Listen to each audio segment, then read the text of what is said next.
before we do this thing, and Moses was preparing, he said, before we do it, let's send out spies. Let's make sure that this really is what we've been promised. Does it fulfill all of the promises?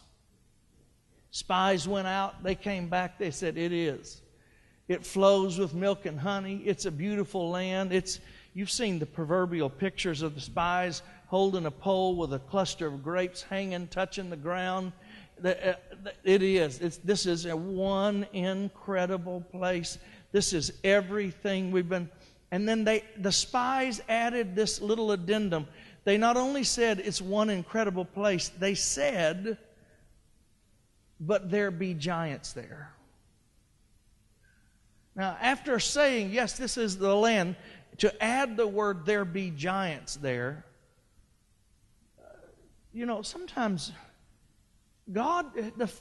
there probably was giants. In fact, we know there were giants there. How do we know? Because David killed one. So the fact that there are giants there should have been no problem to the children of God, because God can take a shepherd boy and throw rocks at a giant and take it out. But they were intimidated by the fact that there were giants.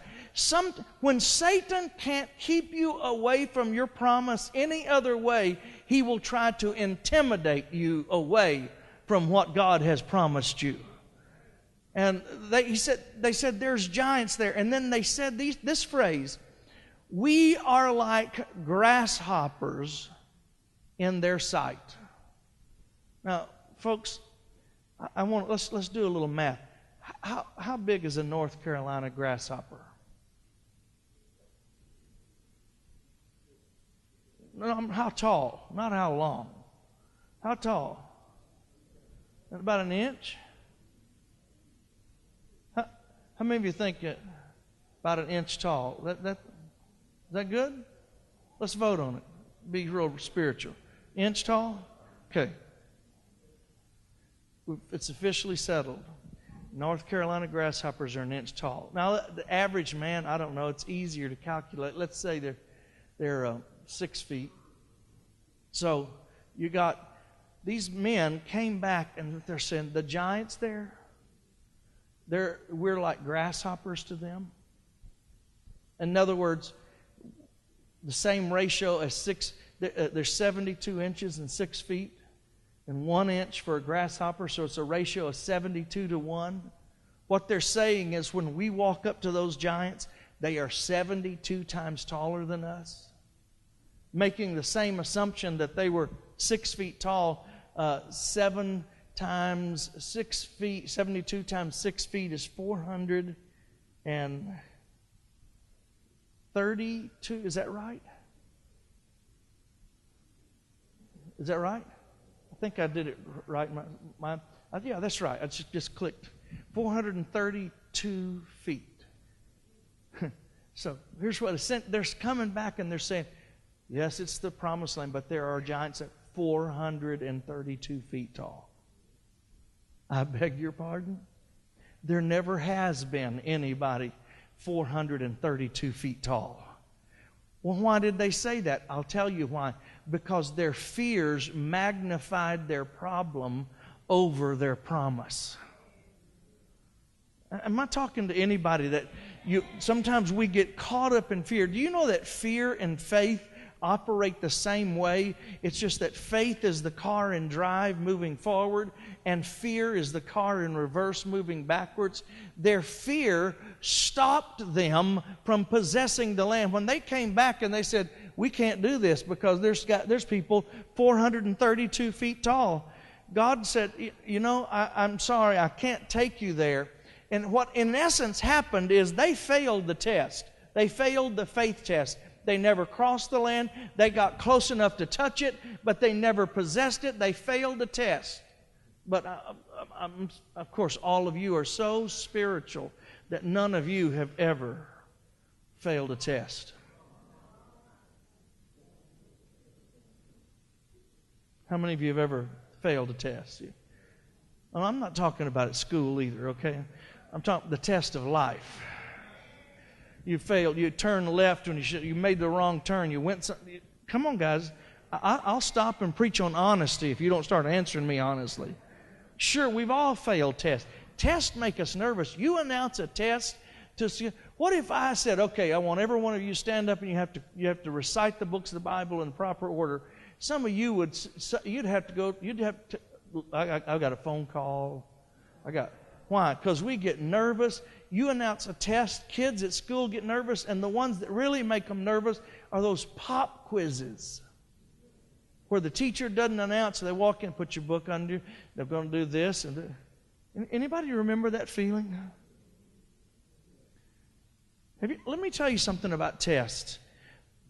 The teacher is always silent during a test. The teaching stops when the testing begins. Have you ever noticed that? I mean, you may be in the middle of a test and you're trying to, I don't understand this. I can't figure this out. And you want to go. And the teacher just does this. Take the test. Now, you ever get in those tests of life and the teacher is suddenly silent?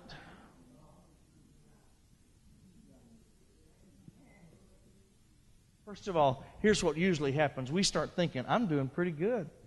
I'm doing better than that person in church. I've seen, yeah, I know. I'm kind of making progress as a Christian, and so the teacher just says, "Time for a test." Oh, am I talking to anybody? And the next thing you know, it's a pop quiz. You weren't looking for it. You're in the middle of a test of your faith. And you can't figure things out, and you don't understand, and you raise your hand and you say, God. And it's like God says, take the test. We'll talk after. Am I talking to anybody? The one thing I can tell you is it's an open book test. So you can study how others have taken the test and what their answers were and learn from them. Moses' people failed the test. But when you fail a test, I don't want you to feel bad about failing a test, because a test only reveals what you don't know so you can be taught. That's all it is. So when you fail a test with God, He says, oh, okay, it's no problem. You'll get a chance to take that test again and again. And again, and again, and again. How long? How many times do I have to? Until you pass. You failed the test of crossing Jordan? Oh, that's no problem. Just take another lap around the wilderness. It may take 40 years, but you'll make it. I see you got all. You look like Pentecostals on Prozac when I start talking like that. Ooh, no. Pass the test. Look at somebody next to you and say, I want to pass the test. I'm going to give you some clues for passing the test, okay? When you are taking the test, when Joshua finally said, okay, now we're going to cross Jordan,